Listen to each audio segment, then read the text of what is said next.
People who wait till the new year to start tackling their health goals have a higher rate of failure. I'm sure you've heard the stats by now. About 80% of people give up on their New Year's resolution come February, and only about 9% of people are able to hold on to their resolutions by the end of the year.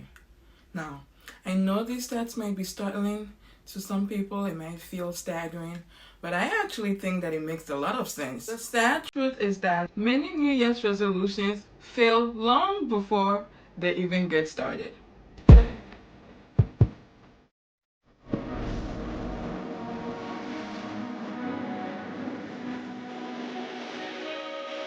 Well, hello there. Welcome to the Health Rich Podcast, where we get down to the nitty gritty of the strategies, practices, and mindsets of those who are able to conquer their health goals. My name is Ivy Dika, and I am the founder of Holy Nourished Nutrition Practice, where we provide a nourishing approach to taking charge of your health. Thanks for joining in today. So, in today's episode, we are getting into a common pitfall many of us find ourselves in come the end, or I guess the top of a new year. And that is setting New Year's resolutions and goals, extravagant ones, that come February is tossed to the wind. In fact, it is so prevalent that the second week of January has now been dubbed Quitter's Day. People who have a tendency of waiting till a new year to begin working on goals that should be important to them have a higher rate of failure. And to me, it makes a lot of sense that come the end of January or February, a lot of people have already tossed these goals to the wind. Alright, with all of that said, let's get into some of these ditches which sets people up for failure long before they even begin tackling these goals. Number 1. Those who wait till the start of a new year to start tackling their health goals usually rely on motivation or willpower versus discipline. You're relying on willpower or motivation, but here's the thing. Motivation is fleeting, here today and gone tomorrow. And so it's no wonder that many people end up giving up on these goals shortly after the turn of a new year. I want you to think of motivation as a jumper cable. You guys are aware of the jumper cables that you use to jumpstart your vehicles if the battery dies, right? So think of motivation as a jumper cable. It helps you to be able to get the car started. But we don't depend on jumper cables for the duration of the trip.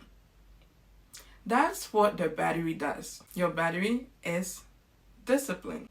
A jumper cable has its place, but its job is not to bring you through the duration of your trip. That's just not what it's made for. Similarly, motivation is not meant to take you through the duration of the achievement of your goals. That's why you need to make sure that you have discipline, the ability to keep pursuing these goals, the resources to keep pursuing those goals, and the strategies to make sure that your efforts are channeled in the proper direction.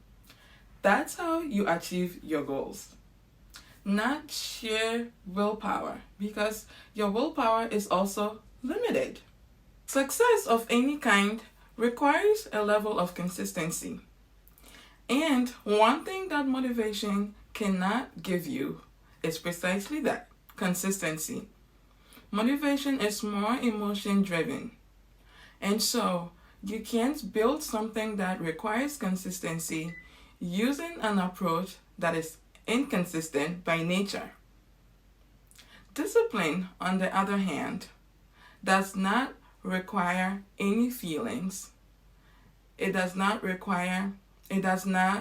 take into consideration your circumstances, things that are fleeting, your mood, how much sleep you got. Discipline is powerful in that sense that it does not depend on any of these fleeting circumstances. And that's where its power lies. and what we want to leverage. We love the feeling of excitement at the start of a new venture, a new goal, right? But what happens when the excitement wears off? Then what? Number 2, big dreams without supporting anchors.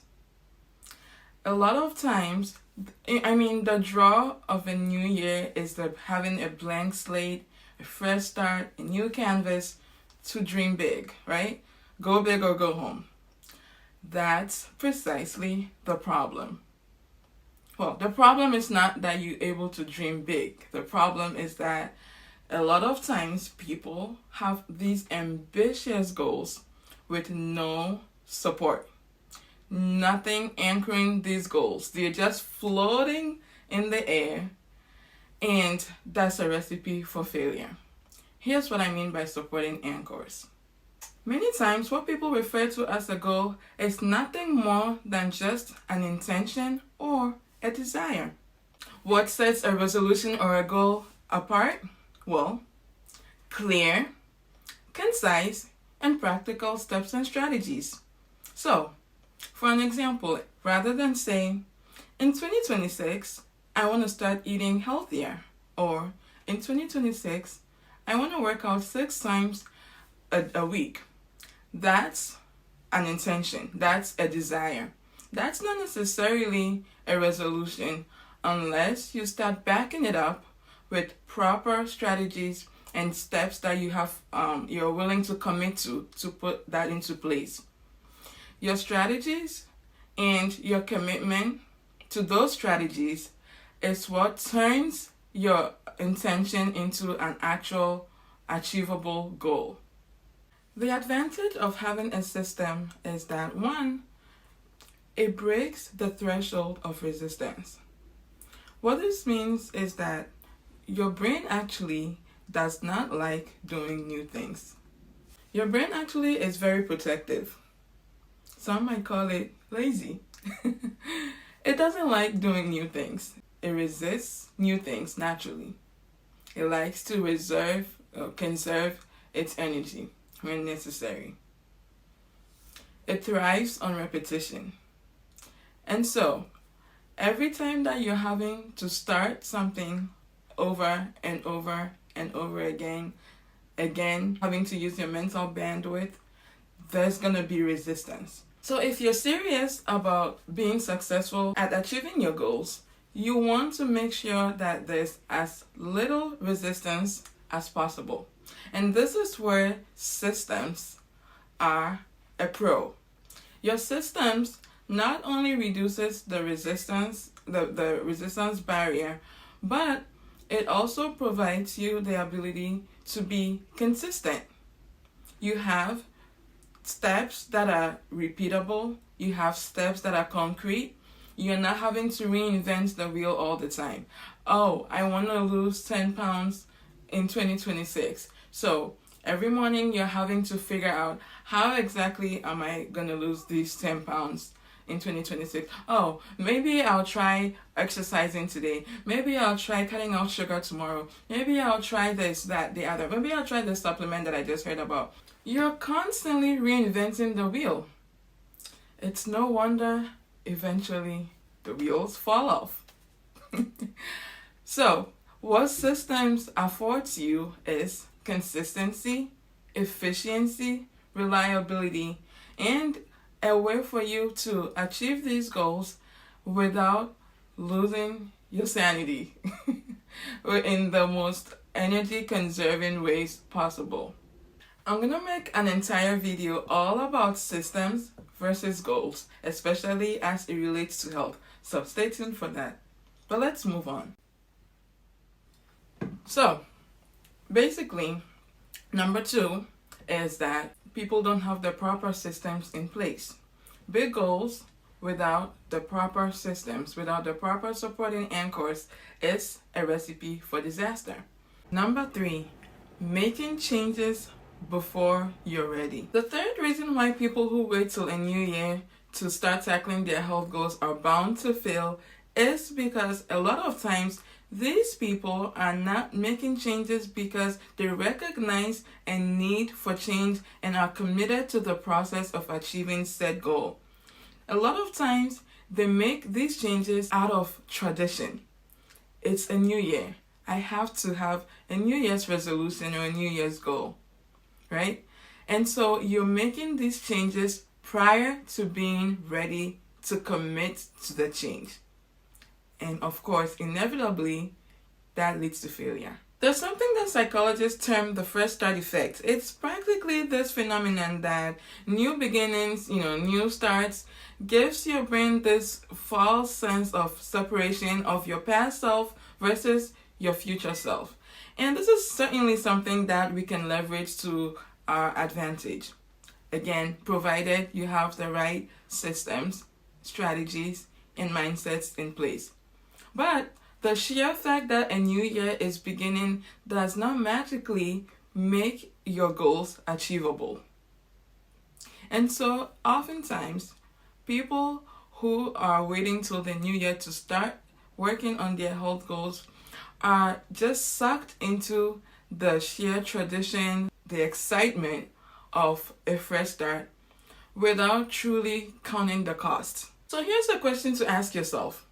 Am I making these resolutions, these changes, because I'm truly ready to commit to the process of change, or am I making it out of emotionalism? There's a difference between making a goal because you realize the need for change, intrinsic motivation, versus setting goals out of traditions or external expectations, extrinsic motivation.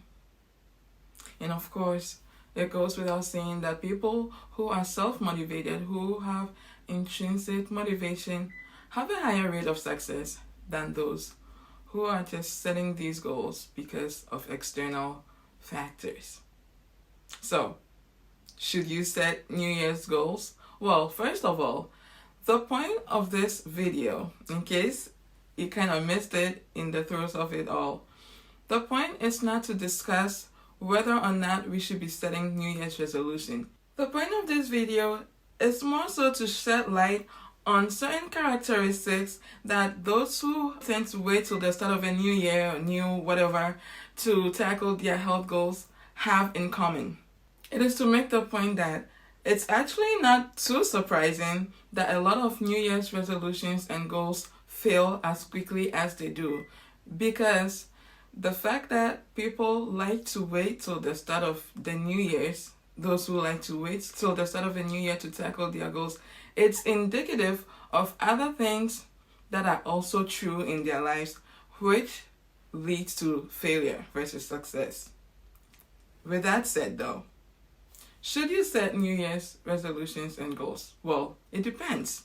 I think fresh starts are wonderful. I love new beginnings and new starts. I love the possibilities that they present, or at least they seem to present, right?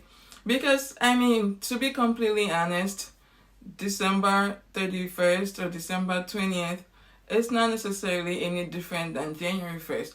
But again, leveraging that fresh start effect, if we know how to do it properly, can be to our advantage. So, I'm all for new beginnings and whatever helps you to jumpstart, right? There's that jumpstart, your jumpstarter again, to jumpstart that change that you want to see in your life, provided that you understand its proper place and that you have the right systems and strategies in place. So, to conclude, new beginnings can be powerful. They offer an opportunity to hack our brains into accepting change, right? The fresh start effect that we talked about. But we need to know how to harness the power of the fresh start effect if we want to be successful. What this looks like is having the proper systems, having discipline versus motivation and willpower, and making sure that the goals that we are setting have the proper supporting anchors in place. Many of us rely entirely too much on motivation. Too many of us have not mastered ourselves. Perhaps a good place to start is learning the art of self-discipline. Discipline brings success because it does not rely on feelings. Discipline comes from setting manageable goals and committing to them daily. We tend to be conditioned to choose short-term satisfaction versus going for the long-haul result. And so, changing our minds, renewing our minds goes a long way to being able to meet goals. In order to harness the power of time markers such as the beginning of a new year or a new month, a new whatever you want to do, you have to be able to sit down and reflect and ask yourself some very important questions. For example, what were my stumbling blocks this past year? Did I have systems in place? Which systems were efficient and effective? Which systems didn't quite work well? It also requires you to do the proper mindset work that brings success. So many people focus on behaviors without changing the self-defeating mindsets and lies that holds them back from achieving their health goals. So, this time, instead of rushing to set New Year's goals, maybe spend a little bit of time reflecting. Asking yourself these important questions, making sure that you're setting the proper systems in place, that you have the right strategies in place. And speaking of strategies, here are 2 easy strategies that you can adopt to achieve your goals this year. Feel free to reach out to me to work together one-on-one as I offer you the support and the guidance and professional expertise you need with your health and nutrition goals. And number 2, I have a grocery guide that is chock full of strategies and tips for leveraging the grocery store for your health and nutrition goals. The details for those will be in the description. With all that said, thank you for joining me on the Health Rich podcast today. I look forward to seeing you in the next episode. Take care and be wholly nourished. Bye. This is the Health Rich podcast, where we get into the mindsets, strategies, and practices of those who are serious about getting the wealth of health. Thanks for joining in today.